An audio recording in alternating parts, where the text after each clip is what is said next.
بسم اللہ الرحمن الرحیم۔ السلام علیکم۔ کل ہمارے وزیر خزانہ صاحب کا ایک بڑا زبردست بیان آیا، شاید آپ لوگوں کی نظروں سے بھی گزرا ہو، کہ پاکستان کی جو ریٹنگ ہے، کریڈٹ ریٹنگ، اس کو +B کروانے کا ہدف ہے۔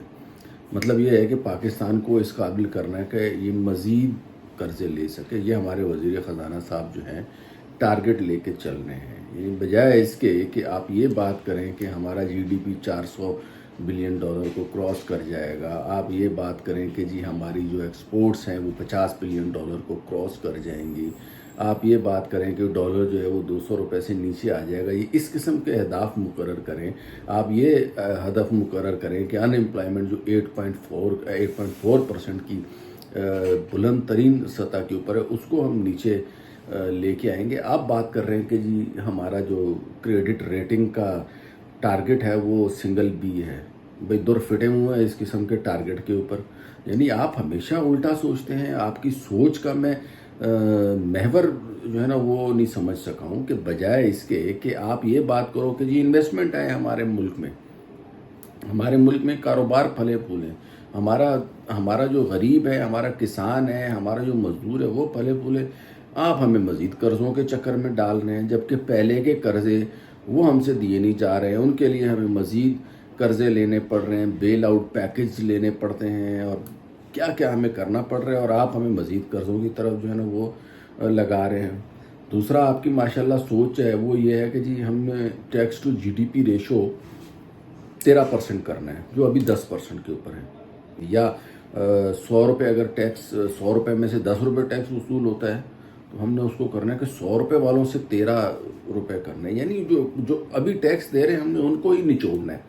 بھائی جان، آپ یہ کیوں نہیں کہتے کہ ہم نے اپنی انکم کو $200 کرنا ہے، تاکہ $10 کی جگہ ہمیں $20 ٹیکس وصول ہو؟ آپ اس طرف نہیں جا رہے ہیں، آپ جا رہے ہیں سنگل کہ ایک قانون سازی کی، منی بجٹ لائے اور چلو بھائی 10% کو ٹیکس ٹو GDP 13% کر دو۔ جو پہلے سے پسا ہوا طبقہ ہے، جو پہلے سے مہنگائی سے ماری ہوئی عوام ہے، اسی کو جو ہے وہ آپ تنگ کیے جا رہے ہو۔ تو مہنگائی کی شرح میں کمی ہو گئی، لیکن وہ جو ریئل انکم ہے وہ بھی تو اسی جگہ پہ کھڑی ہے ان ٹرمز آف ڈالر، جو پچھلے 3 سال سے چل رہی ہے۔ پر کیپٹل GDP جو ہے وہ ہمارا اس وقت $1650 ہے، اور انڈیا کا $2200 کے اوپر ہے، تو وہ بڑھ نہیں رہا۔ اور اگر مہنگائی میں 3% بھی اضافہ ہو رہا ہے تو ریئل انکم تو بندے کی کم ہوتی جا رہی ہے نا۔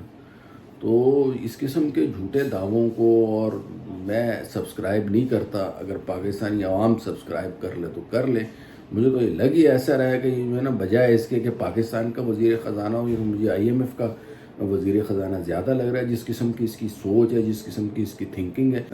پھر آپ بات کرتے ہو جی سسٹینیبل گروتھ کا مطلب یہ ہے کہ آپ نے جو ہماری آنے والی نسلیں ہیں ان کی ریسورسز کو یوز نہیں کرنا، اور آپ کوشش کر رہے ہیں کہ ہماری آنے والی نسلیں بھی مقروض پیدا ہوں۔ یہ کس قسم کی سسٹینیبل گروتھ ہے؟ تو خدارہ وزیر خزانہ صاحب کچھ پاکستان کے اوپر رحم کریں۔ آپ کہہ رہے ہیں بہتری آ رہی ہے تو ڈالر کیوں $278 کے اوپر ہے، جبکہ اسٹیٹ بینک کے اپنے مطابق جو ہے وہ ڈالر کی ویلیو 278 سے کافی کم ہے۔ میرے خیال میں تو یہ اس وقت $200 سے بھی نیچے ہے جو ریئل ویلیو ہے ڈالر کی، لیکن وہ ڈالر وہیں پہ کھڑا ہے۔ اور یاد رکھیے گا، جب تک ڈالر نیچے نہیں آتا، ہماری balance of payment, financial account stable نہیں ہوتا۔ میں کسی ترقی کے ان اشاریوں کے اوپر بلیو نہیں کرتا ہوں۔ Thank you very much. اللہ حافظ۔